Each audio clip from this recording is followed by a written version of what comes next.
Assalamualaikum warahmatullahi wabarakatuh. Halo Sobat Keuangan, terima kasih karena sudah klik video ini. Kembali lagi bareng saya Siti Robiatul Adawiyah di Finance Kada Official. Jangan bosan-bosan ya mampir ke sini, karena kali ini kita akan ngobrol-ngobrol asik bareng salah satu siswi SMK Negeri 2 Balikpapan jurusan Akuntansi dan Keuangan Lembaga. Kita akan mendengar cerita pengalaman untuk mengenal sejak dini dunia usaha, dunia industri atau DUDI melalui kegiatan PKL di SMK. Buat sobat keuangan yang mungkin sedang cari tahu PKL itu apa, cara carinya gimana, dan kegiatan selama PKL itu apa aja sih? Kita cari tahu bareng di Bisa Bincang Seputar Akuntansi dan Perbankan.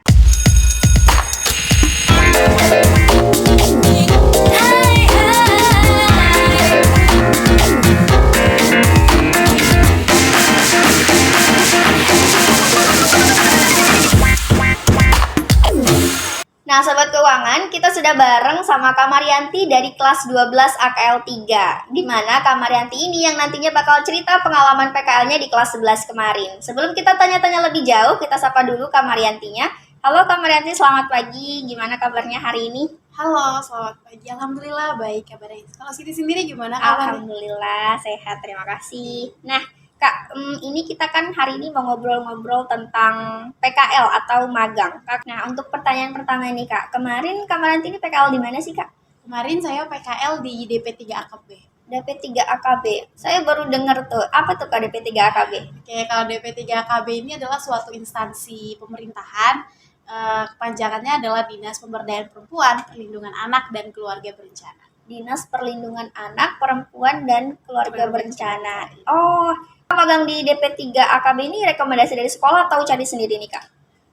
Kebetulan kemarin tuh cari sendiri ya, karena memang sekolah tidak menyediakan, maksudnya rekomendasi itu tidak. Jadi kita memang harus cari sendiri untuk tempat PKL-nya. Sebelum magang itu proses dan tahapannya itu gimana aja sih Kak?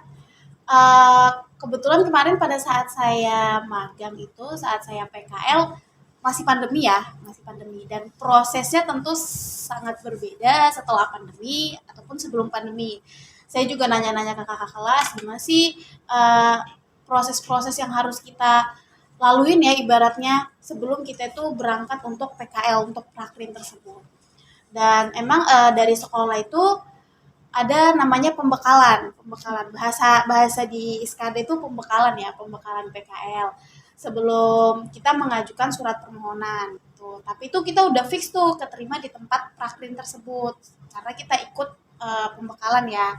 Dan di SKAD sendiri itu sistem prakrinnya itu gelombang 1, gelombang 2 gitu. Itu awalnya saya ikut gelombang 1, saya ikut list di gelombang 1 karena pada saat pandemi kemarin tidak wajib ya untuk mengikuti prakrin itu tidak wajib. Kalau sebelum pandemi kan wajib bagi seluruh siswa. Jadi siswa yang tidak mendapatkan tempat prakrin mau nggak mau tuh harus dicarikan. Jadi seluruh siswa itu harus ikut prakrin.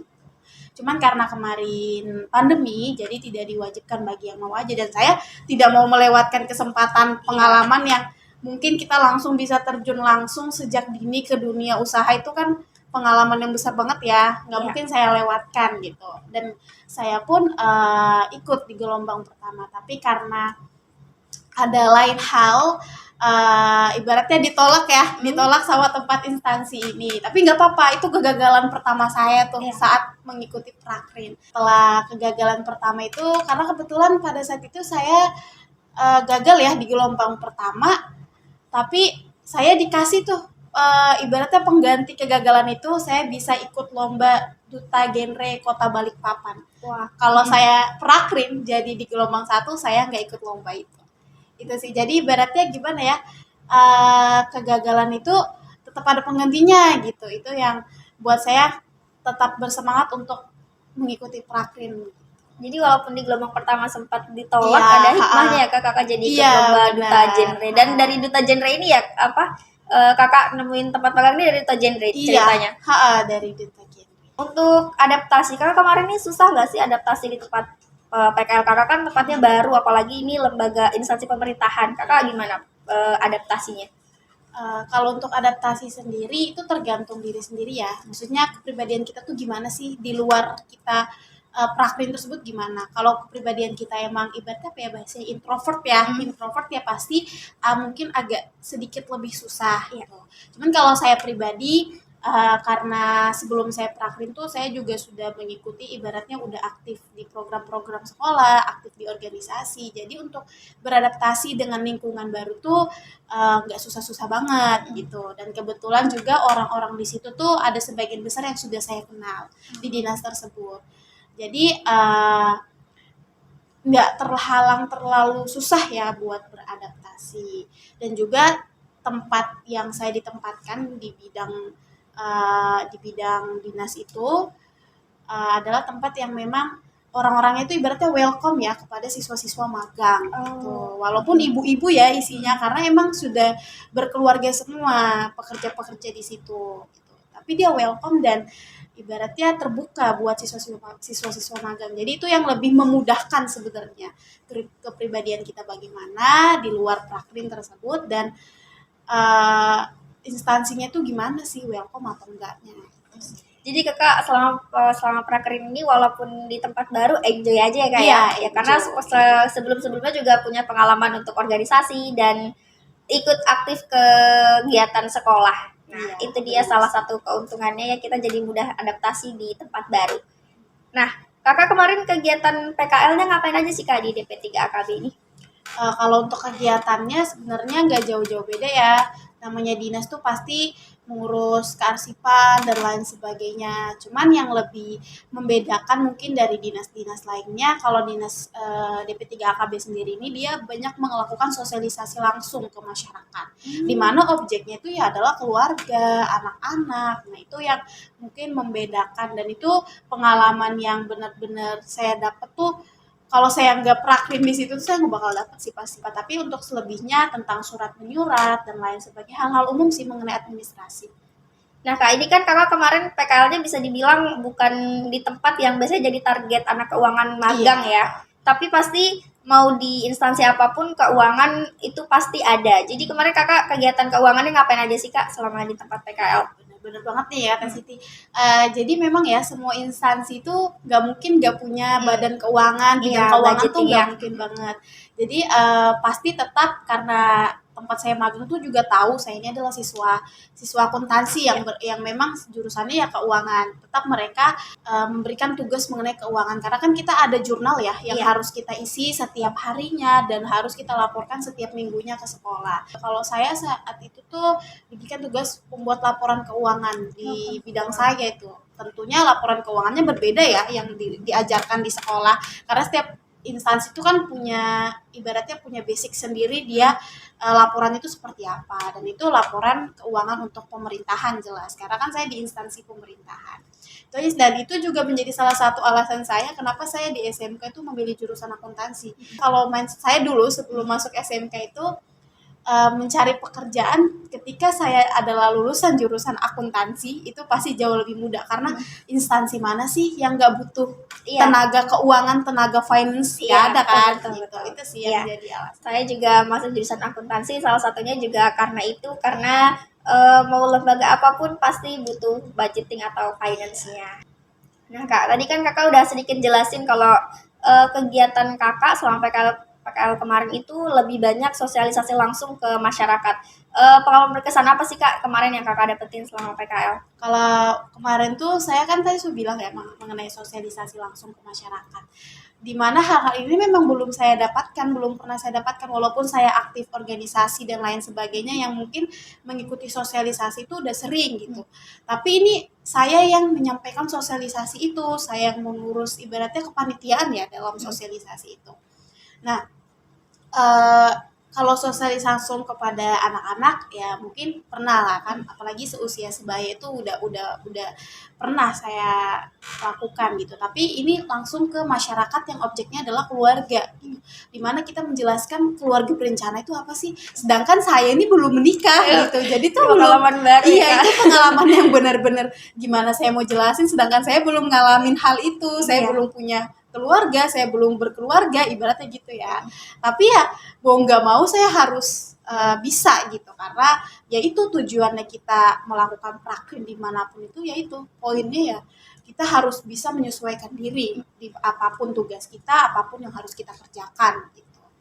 Dan lebih yang mungkin saya buat speechless ya, ibaratnya saya itu kan sosialisasi langsung nih ke masyarakat, di mana tuh objeknya adalah keluarga, ibu-ibu hamil tuh, ibu-ibu yang membawa anak-anaknya ya, maksudnya anak yang masih digendong tuh 2 tahun, setahun, dan isi dari sosialisasinya itu bagaimana, saya bahas di sini nggak apa-apa ya, maksudnya bagaimana supaya ASI kita tuh tetap lancar ya. Jadi saya agak gimana gitu ya, karena karena emang jauh banget saya jurusan akuntansi. Ke pembahasannya kok ke sini, tapi ya itu adalah Pengalaman baru ya, iya, Kak. gimana kita beradaptasi langsung ke dunia kerja. Gini loh pekerjaan di dinas pemberdayaan perempuan ini tuh gini loh. Kita mengutamakan perempuan gitu, perlindungan anak, dan gimana sih kita menerapkan keluarga berencana yang memang Indonesia tuh menerapkan itu ya, di mana 2 anak cukup, 2 anak sehat gitu sih. Ya, jadi sekalian belajar juga untuk mempersiapkan nanti ya, kayak Benar gitu. banget sih, itu poin yang paling penting. Jadi Iya. saya lebih mungkin teman-teman saya nggak praktek di situ nggak bakal tahu tuh. Iya. Saya juga jadi tahu duluan gitu ibaratnya. Betul, jadi ilmu baru yang bermanfaat banget karena itu Iya. pasti bakal terjadi nanti di masa Iya, depan. benar. Oke. Nah, mungkin terakhir nih Kak, pesan buat sobat keuangan yang mungkin sekarang lagi magang atau sedang cari tempat magang. Karena ini kan di Skada ini udah gelombang pertama ya, mungkin persiapan untuk gelombang kedua. Boleh, silahkan. Kalau dari saya pribadi, pesan saya untuk sobat keuangan adalah hal yang kalian harus utamakan untuk yang prakrim ya, mungkin yang sedang melakukan prakrim itu adalah kesopanan dan keramahan. Karena ibaratnya kalian yang mengajukan permohonan, kalian juga yang harus memberikan hal-hal terbaik itu kepada mereka. Kan bukan mereka yang meminta kalian untuk masuk ke instansi mereka. Iya. Jadi udah wajar masalah feedbacknya kalian dicuekin atau enggaknya yaitu belakangan. Ibaratnya kalian harus ngasih hal yang terbaik karena kalian yang mengajukan gitu. Nah, kalau untuk yang mau prakrin nih, yang belum dapat ya untuk persiapan gelombang kedua nanti, ibaratnya kalian sudah menargetkan di suatu instansi ya, sesuai dengan jurusan kalian, tapi memang tidak bisa mendapatkan itu, ya nggak masalah itu. Kalian pokoknya ibaratnya tetap mengambil pengalaman tempat prakrin ini. Yang penting kalian tuh ibaratnya prakrin dimanapun tempat kalian. Tuh, masalah kalian nanti dapat apa di situ atau ngapain itu urusan belakangan. Ya jadi jangan pernah minder ya, atau ibaratnya tidak percaya diri apabila tidak sesuai dengan jurusan yang kalian ambil. Ya ibaratnya kalian ngelakuin hal terbaik aja. Untuk masalah nanti bakal dapat ibaratnya ini ya keuntungan di kalian gitu atau enggak, ya itu harus tetap kalian lakukan gitu, karena ibaratnya di umur yang masih muda ya, 16 tahun, kapan lagi kalian bisa langsung terjun gitu ke dunia kerja yang seharusnya tuh kalian lakukan saat umur kalian tuh sudah 20 tahun ke atas ya.